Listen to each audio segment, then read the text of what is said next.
Hiya, welcome back to the channel.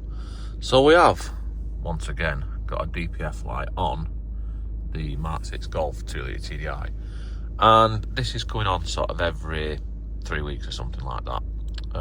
The car only does like round town journeys, so once every 3 weeks I've got to take it up the motorway, and then it clears pretty fast, and it's alright for a few weeks. But I'm going to see if, well, got some of this stuff, which isn't a cleaner as such, it's a preventative additive, and you put it in the fuel, and what it's meant to do is, well, as far as I'm aware, is it goes with the fuel to try and do like a mini regen constantly, so it gets hotter, burns the crap off it without actually the car doing a passive or an active regen. So first, what I need to do is, I need to go and get rid of this to start with, and then well, I'll go for a drive, get rid of that, and then we'll see where we're at. Yes.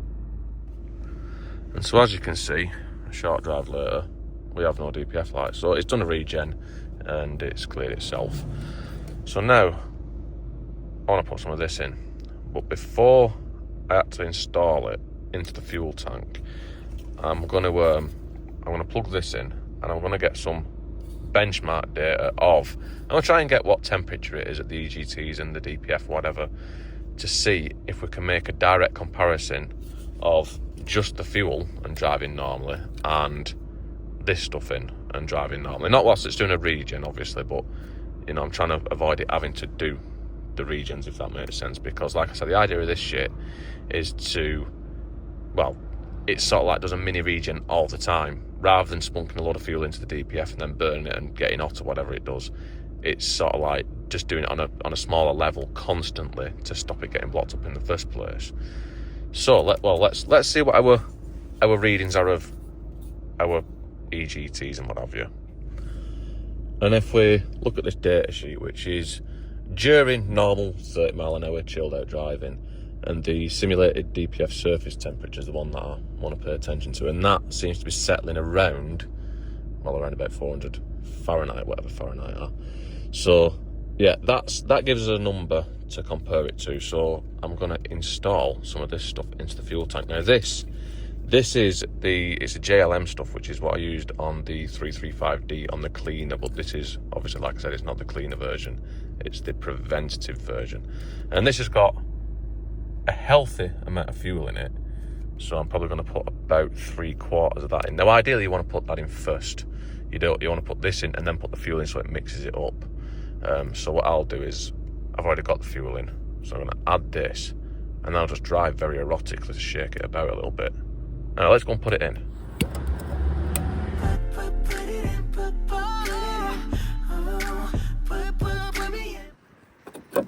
And then obviously to insert it, we take this cap off, the same way you'd insert fuel. And then we've got this nozzle on here, and like I said, I'm only going to put about 3/4 of it in, but it's just like making love. Oh yeah. And it takes about the same amount of time as well. So there I've got, yeah, about 3/4 in, which is what I wanted. So let's put all this back together and see if we've got any data to compare. And a bit of erotic driving later, that's hopefully mixed up a bit in the tank now. So, well, let's see what sort of temperatures we're going to get. And just at a glance, looking at that surface temperature, the particulate filter, it does seem to be a little bit higher. It seems to be about 20 or 30 Fahrenheit higher in the same conditions. Like this isn't like lab conditions, this is driving it, but I was driving it at around 30 mile an hour chilled out in both occasions. So it does look like it is actually doing something. I mean, it smells like it's just terps, to be honest with you, turpentine, which is lovely when it gets on your hands. But the JLM stuff is known for being, well, it's known for being pretty good from what I've heard, and it's worked for me in the past, so I do trust that it is doing something. So now I just need to do is wait 3 weeks and see if that light comes back on, because it always comes back on within about 3 weeks. It's always about 3 weeks, and then I've got to take it up the motorway. So hopefully next time, in 3 weeks' time, I won't need to. So until then, I won't really know for sure if it's actually worked or not.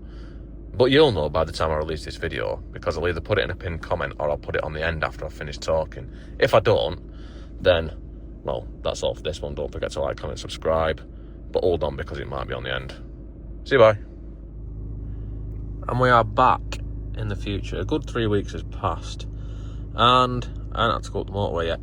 The DPF light did actually come on briefly, but it went off on its own during a normal short journey, which I don't know if that's anything to do with the cleaner or not, but it did come on. Well, I'm informed that it came on. It wasn't me driving it. I'm informed that it came on for a little bit and then went off. But like I said, it's never gone off by itself before without going up the motorway, and it did. So that tells me that it's actually done something.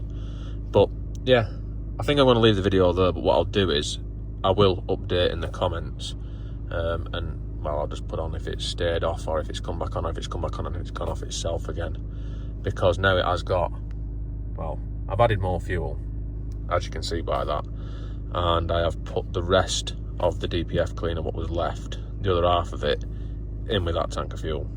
So anyway, I think that's all for this one. Like I said, check out the pinned comment if there is anything interesting to add, and I'll see you next time.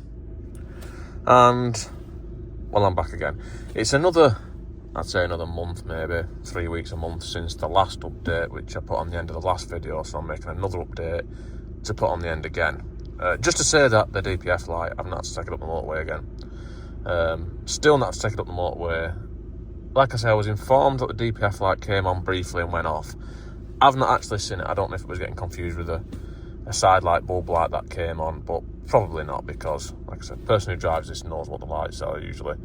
But like I say, I've not had to take it for a drive up the motorway to turn it off. So I would, before I used to have to do that every 3 weeks, like clockwork, and I've not had to do it since putting that stuff in. So I'm just going to say it's definitely worked. 100%, it's definitely made a difference. As soon as I put it in, I've not had to take it up the motorway to clear the DPF. Before I put it in, every 3 weeks. So it has to be that. Anyway, that is it now. I'm ending the video here. I'm not going to come back and put another update on the end of this. So, see you, bye.